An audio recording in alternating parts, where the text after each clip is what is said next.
it's painful to understand how much of what you're doing isn't productive. So I'll give you an example. So I've done this a couple of times with classrooms full of students. Usually when I'm lecturing about career development, say, okay, how much time do you waste? So then I get the class to vote. How many of you waste 10 hours a day? It's like 10% of the kids will put up their hands. And it's interesting because I don't define what constitutes waste. I just ask the question. So they're diagnosing themselves, right? I'm not saying you're wasting 10 hours a day. I'm just asking. It's like, given your own attitude, how much time are you wasting? 10 hours a day. It's like 10% of the people put up their hands. Well, when you get to like 6 hours a day, 80% of the people put up their hands. So then we do the arithmetic. It's like, because I like doing arithmetic with people. People hate arithmetic, but I like doing it. It's like, okay, 6 hours a day. It's 42 hours a week. So let's call that a work week, 40 hours a week. So that's a work week. Let's say, what's your time worth? You're a university student. Well, it's certainly worth minimum wage, because obviously, but it's worth way more than that, because if you spend a productive hour when you're 20, then you gain the benefits of that hour for the rest of your life. So there's the compounding effect of time spent when we were young. So I say, well, let's assume your time's worth $50 an hour, which I think is an underestimate, but whatever. Let's call it 50. We can call it 25, but we'll call it 50. If that's $2,000 a week you're wasting. It's $100,000 a year.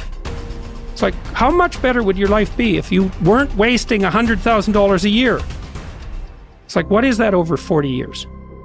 $4 million. It's like, you're rich. You don't even know it. Quit wasting time. By your own definition. It's like people shake their heads, like, oh, I never thought about it that way. It's like, yeah, think about it that way. Don't waste your damn life. And then you think, well, why would people be resistant to that message? It's like, well, you really want to wake up and figure out that you're wasting half your life? And you know, when people do that kind of wasting, they actually hate it. You know, and I've had lots of people come to my clinical practice who were chronic procrastinators. You know, and so they're watching YouTube videos, say, but not ones that are good for them, although sometimes they will do that, but just browsing in that kind of mindless way that you do when you're not paying attention and you're trying to kill time. And people doing that, they feel bad, they get depressed, they feel anxious, they can't get away from it, they feel kind of quasi-addicted. That's what they're saying about social media now. It's a huge issue with young kids. Absolutely, but there's this feeling of kind of internal rot and corruption that goes along with it. It's like, yeah, well, you're wasting your life. It's like, so it's painful. It's painful to recognize that. Then it's painful to think, oh my God, look how undisciplined I am. I don't know anything. I can't use a schedule. I can't stick to a calendar. I don't have any aims. I don't know anything about the world, right? And maybe there's a part of me that's bitter because I haven't got everything already, and I'd just like to say, to hell with it. That's the recognition of the Jungian shadow.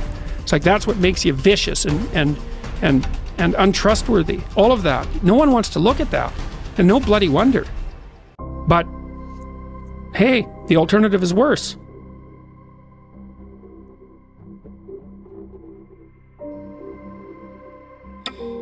I hate it when I see young people wasting their time, wasting all this technology got, just sitting around in this world that's been created for you, that everything is instant. You all have stuff at your fingertips that can make you great. But if you could combine your technology with your parents and your grandparents' work ethic, you could be rich, man.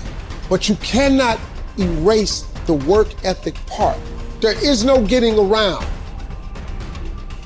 Ain't no elevator to the top. You got to take the stairs. The elevator don't go to the top, man. Not in the world of success. You gotta take the stairs. Y'all gotta start getting gritty, man. You gotta develop some dog in you. Most of this generation quits the second they get talked to. You did this wrong, or they get yelled at. It's so easy to be great nowadays because everybody else is, most people are weak. This is a softened generation. So if you have any mental toughness, any ability, if you have any fraction of self-discipline, the ability to not want to do it but still do it. Play the long game. Aim for legendary. Say, I want to have the guts and the grit and the acumen and the mindset and the capability and the commitment to create enduring success.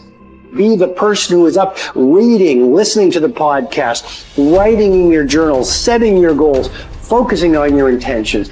As you become more successful, become more humble. As you become more successful, work even harder. As you become more successful, care even more about your product. As you become more successful, learn even more. Dedication, hard work. Dedication, hard work. I'm a one-man army. The world can go against me. I'm still come out on top. I need you to go harder than you've ever gone before. I need you to be more dedicated than you've ever been before. Life's one big fucking head game. You play with yourself. If you lose, it's because you allow life to get in your fucking head.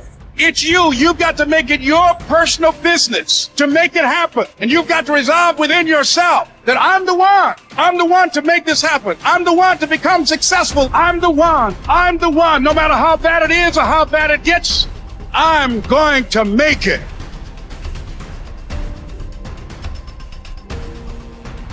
I must say a word about fear. It is life's only true opponent. Only fear can defeat life. It is a clever, treacherous adversary, how well I know.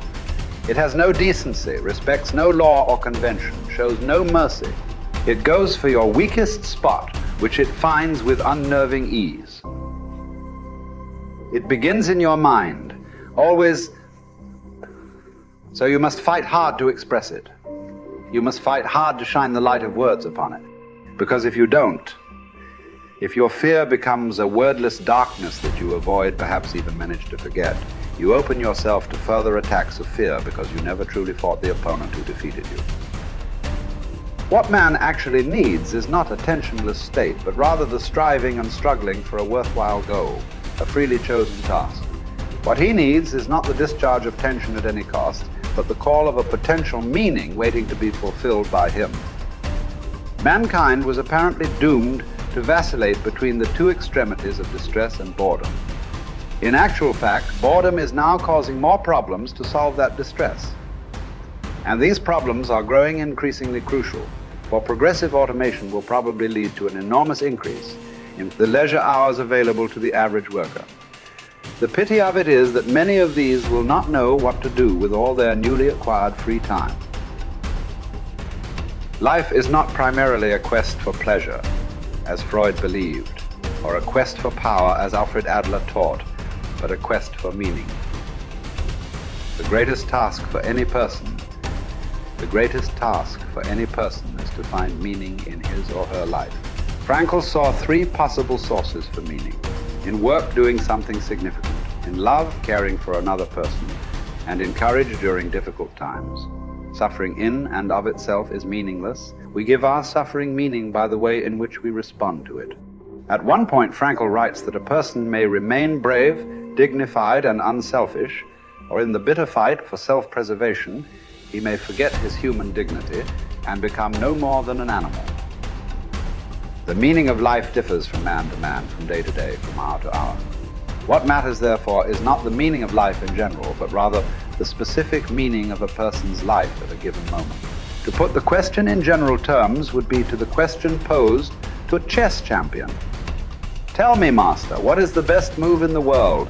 There simply is no such thing as the best or even a good move apart from a particular situation in a game and the particular personality of one's opponent.